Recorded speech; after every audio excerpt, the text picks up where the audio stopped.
Tony sat in his dusty work.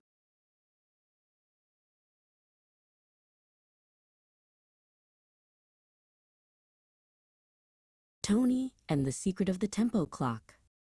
Tony sat in his dusty workshop, staring at the brass clock he had found in the attic. He called it Tempo. Right now, Tempo was as silent as a stone.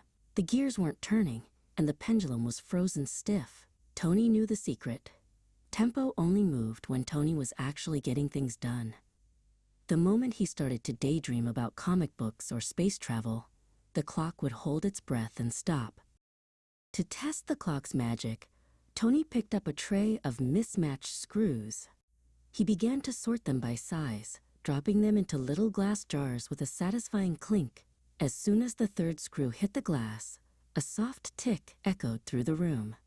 Tempo's golden hands began to sweep across the face, and a faint, warm light pulsed from behind the Roman numerals. Just as Tony reached a steady rhythm, the workshop door creaked open. In walked Silas, Tony's neighbor, who was famous for never finishing anything he started. Silas was carrying a tangled mess of string and a kite that looked more like a crumpled napkin than a flying machine. "Hey Tony, want to go outside and see if this thing flops?" Silas asked with a grin. Tony looked at the clock. The moment Silas had started talking, the ticking had slowed down. "I can't, Silas," Tony said, trying to stay focused on his jars. "I'm on a streak.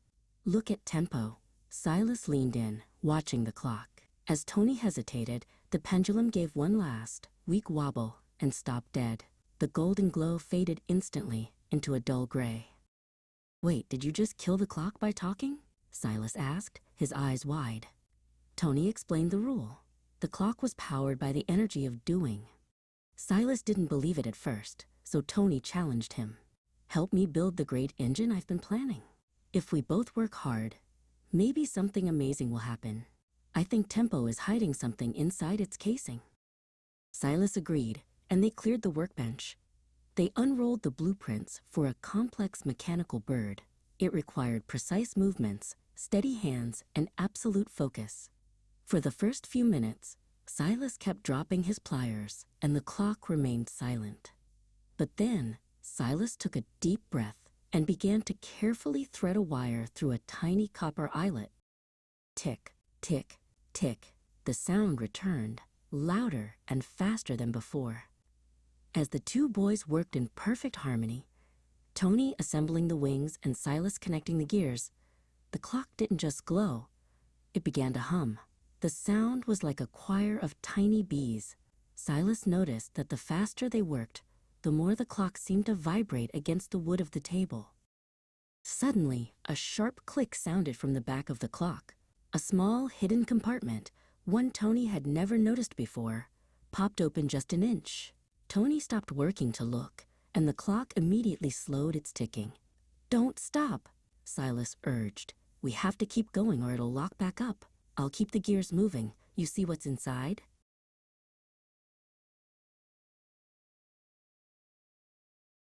While Silas frantically polished the brass feathers of their project to keep the efficiency energy flowing, Tony reached into the tiny door.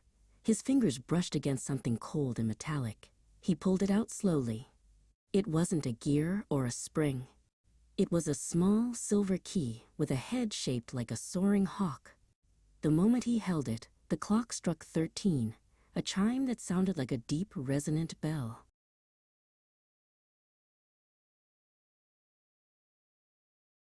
As the 13th chime faded, the floorboards in the center of the workshop began to groan. A hidden latch under the rug snapped open, revealing a steep set of stone stairs leading down into the darkness. Tony looked at the silver key, then at Silas, then at the stairs. The clock was still ticking furiously, urging them forward.